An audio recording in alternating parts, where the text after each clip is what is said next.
sometimes you've just got to like look at yourself straight and ask yourself, does sci-fi rule your life?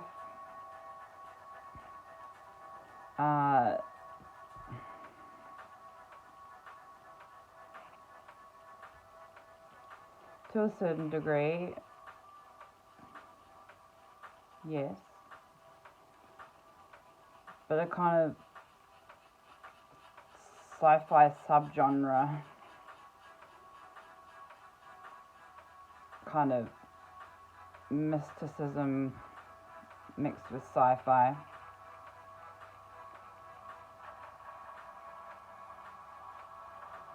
That's what happens when your life is a movie. Like you couldn't write anything more dramatic.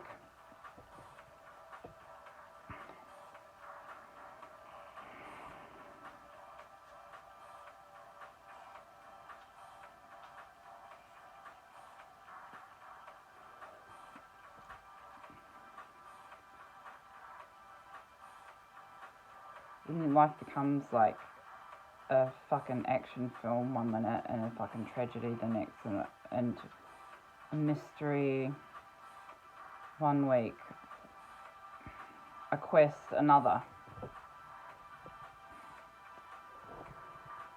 You really start to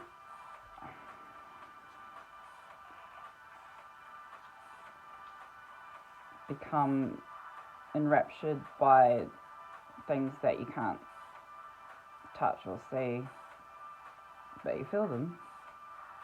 Definitely feel them.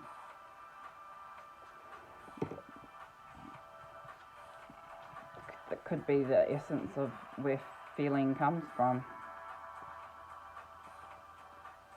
Because you can exist, you can be born out of little particles and atoms of matter and muscle and bone, and breathe oxygen and excrete and eat, consume, work. But without feeling, that's the primary principle. That's what brings me to film this video tonight.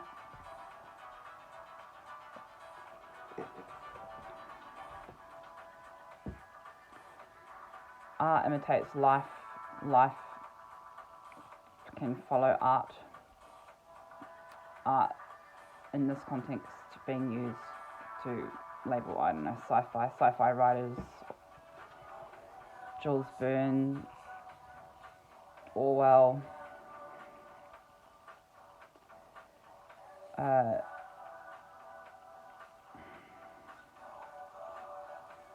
you start to like realize that your perception of and understanding of philosophical ideas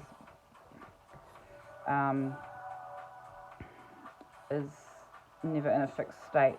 It's always evolving, taking on more information, adding to the repertoire, kind of like an AI.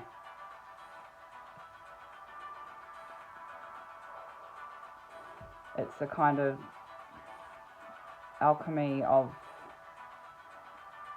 soul and science.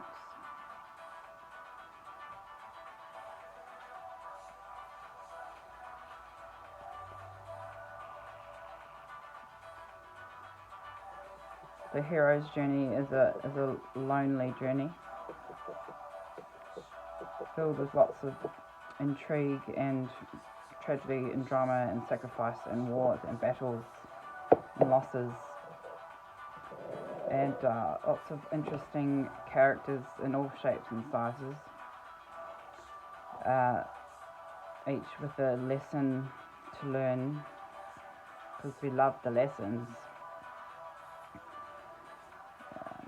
And sometimes it's because anything is possible.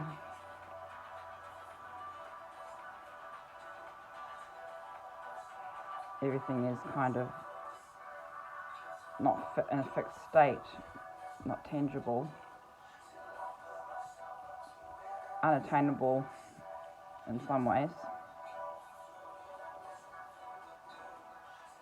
Everything becomes so abstract and symbolic and metaphorical.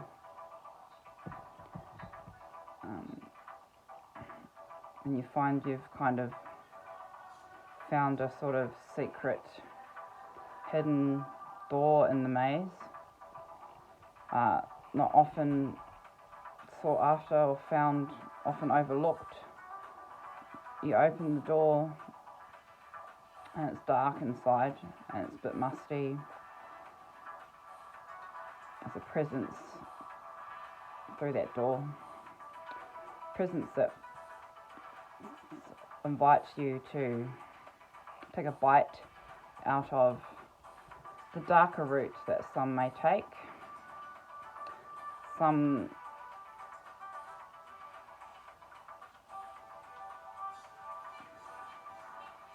think that when they're choosing to go into that door, that it's all part of exploration and that everything's going to work out fine and I'll wing this and what the hey.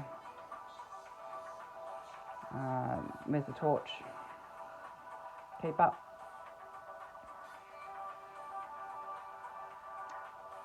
Until you kind of realise that after being inside that hidden compartment of the maze, it seems like a shortcut. It's definitely a different way of travelling. It's not for the faint-hearted, and if you haven't got thick skin, then you'll develop it once you're in there. And there's lots of little hopeless dead ends and misery and hopelessness, fear and isolation, loneliness. But in amongst the shadows and the cracks,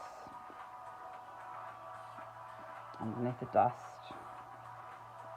is where the true power of our nature lies. And the reason it's so dark and musty is because it's been neglected and suppressed for too long, and we've lost contact, lost touch, or outgrown the need or want or memory of a time when there were selected members that would take that road on behalf of the others so the others wouldn't have to take it. And during that time on that road, that certain someone from the certain few would come back with answers, visions, solutions, healing, power, magic, prophecy,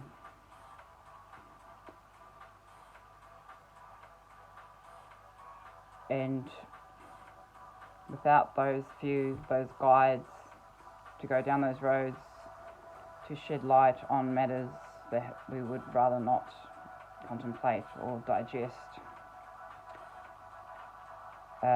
we become a kind of robotic, moralless, uninterested, unengaged, less spiritually powerful, inhibited, premature, sort of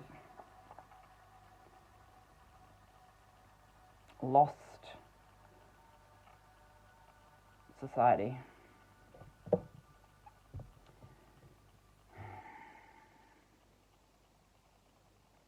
That's all for now.